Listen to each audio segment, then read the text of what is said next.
வணக்கம் students. Next நம்ம பார்க்க போகிறது டிரான்சாக்ஷன் ஸ்டேட்ஸ். டோட்டலாக 5 ஸ்டேட்ஸ் இருக்குது டிரான்சாக்ஷனில். A transaction goes through several stages. அது ஸ்டேட்ஸ்னு சொல்லுவோம். From start to end. ஒரு டிரான்சாக்ஷன் வந்து ஸ்டார்டிங்லேருந்து எண்டிங் முடிக்கிற வரைக்கும் அதில் 5 ஸ்டெப்ஸ் இருக்குது. So first one active state, second one partially committed, third one committed, fourth one failed and fifth one aborted. So first பார்க்க போகிறது ஆக்டிவ் ஸ்டேட்.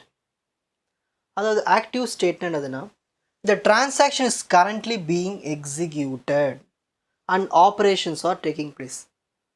ஸோ இப்போ தான் ஆப்ரேஷன் ஸ்டார்ட் ஆகிட்ருக்கும். ஓகேங்களா, டிரான்சாக்ஷனில். அதுதான் நம்ம ஆக்டிவ் ஸ்டேட்டுன்னு சொல்லுவோம். ஸோ இந்த ஸ்டேட்டில் வந்து எந்த ஒரு எரரும் நம்மளுக்கு தெரியாது, வராது. ஓகேங்களா. Example, Alice is transferring $100 to pop.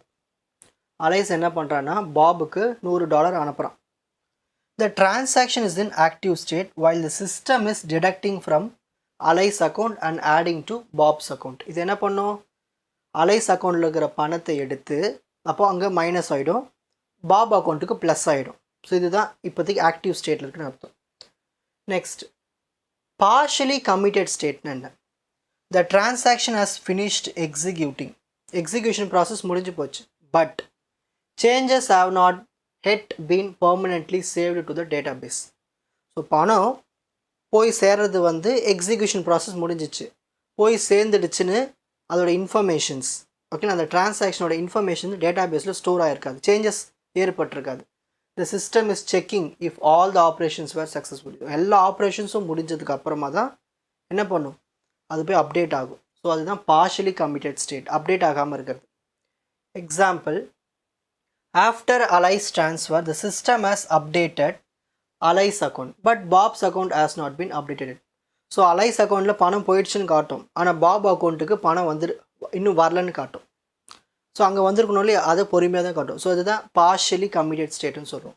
The transaction is partially committed while the system is making sure everything is okay. So எல்லாம் பர்ஃபெக்டாக டிரான்சாக்ஷன் முடிஞ்சதுக்கு அப்புறமா தான் பாப் அக்கௌண்ட்டில் வந்து பணம் வந்துடுச்சுன்னு அங்கே மெசேஜ் வரும். நெக்ஸ்ட், கமிட்டட் ஸ்டேட் அப்படின்னா டிரான்சாக்ஷன் பர்ஃபெக்டாக முடிஞ்சு போச்சுன்னு அர்த்தம். The transaction is completed successfully and all changes have been permanently saved to the database. So transaction பர்ஃபெக்டாக முடிஞ்சிச்சு, அப்போது சேஞ்சஸ் எல்லாமே டேட்டாபேஸில் போய் மாறிடும். ஒன்ஸ் மாறினதுக்கு அப்புறமா அது நம்ம அடுத்த ஸ்டேட்டுக்கு போகும். The database is now in a consistent state. For example, அலைஸ்னுடைய அந்த $100 பணம் வந்து டிடக்ட் ஆகிடுச்சு அவங்களுடைய அக்கௌண்ட்லேருந்து, அதேமாதிரி பாப் அக்கௌண்ட்டில் அப்டேட் ஆகிடுச்சு. ஸோ அலைஸனுடைய அக்கௌண்ட்டில் பணம் எடுத்தாச்சு, பாப் அக்கௌண்ட்டில் வந்தாச்சு. ஸோ அந்த டிரான்சாக்ஷன் கம்ப்ளீட் ஆகிடுச்சு.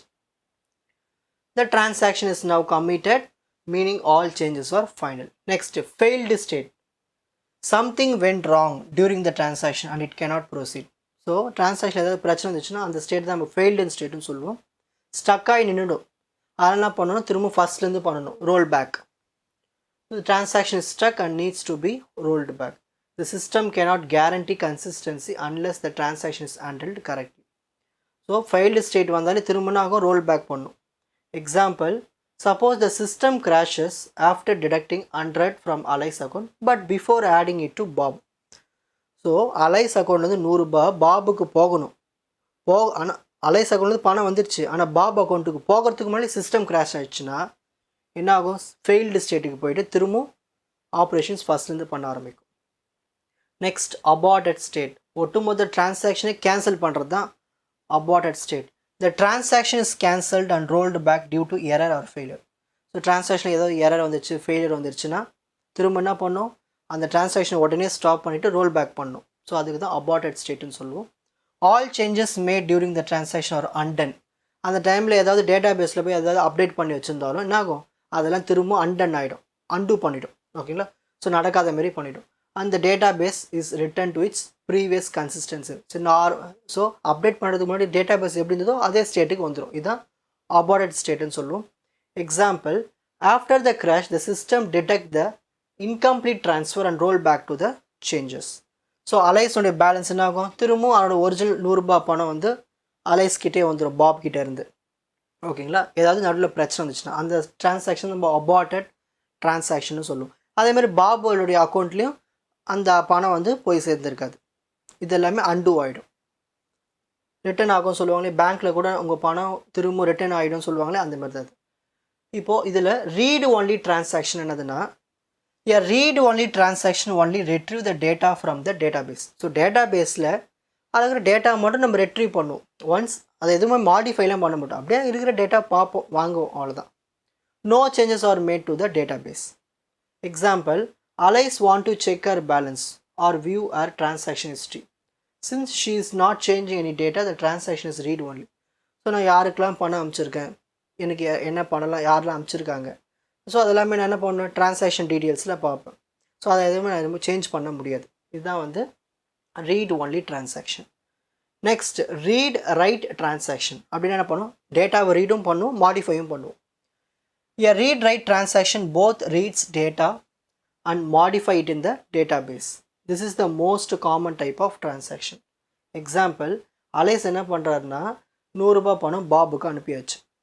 The system read the current balance and then write the new balance for both Alice and Bob. So Alice கிட்ட 100 ரூபாய் பாபுக்கு போனதுக்கப்புறமா அலைஸோட பேலன்ஸ் என்ன இருக்கும், பாபுடைய புது பேலன்ஸ் என்ன இருக்கும், அப்போ அதை ரைட் பண்ணோம் இல்லையா, அதுதான் ரீடு ரைட். இது எல்லாமே பேங்கிங்கில் நடக்கிறது டிரான்சாக்ஷன்ஸ். இப்போது screenshot time. So first transaction states என்னென்ன இருக்குது. ஃபர்ஸ்ட் ஒன் ஆக்டிவ் ஸ்டேட், அதுக்கான எக்ஸாம்பிள். பார்ஷியலி கமிட்டட் ஸ்டேட், அதுக்கான எக்ஸாம்பிள். கமிட்டட் ஸ்டேட், அதுக்கான எக்ஸாம்பிள், அதனுடைய கண்டினியூவேஷன். நெக்ஸ்ட் ஃபெயில்டு ஸ்டேட், அதுக்கான எக்ஸாம்பிள். அபார்ட்டட் ஸ்டேட், அதுக்கான எக்ஸாம்பிள். ரீடு ஒன்லி டிரான்சாக்ஷன், அதுக்கான எக்ஸாம்பிள். ரீட் ரைட் டிரான்சாக்ஷன், அதுக்கான எக்ஸாம்பிள். அபார்ட்டட் ஸ்டேட் ஏற்கனவே டீச் பண்ணதை எடுத்து எழுதலாம் லாஸ்ட்டில். உங்களுக்கு இந்த கண்டென்ட் ஈஸியாக புரிஞ்சிருக்கும்னு நினைக்கிறேன். வாட்ச் அதர் எபிசோட்ஸ் இன் த appropriate playlist. Fuji silver academy strength success directive. வணக்கம்.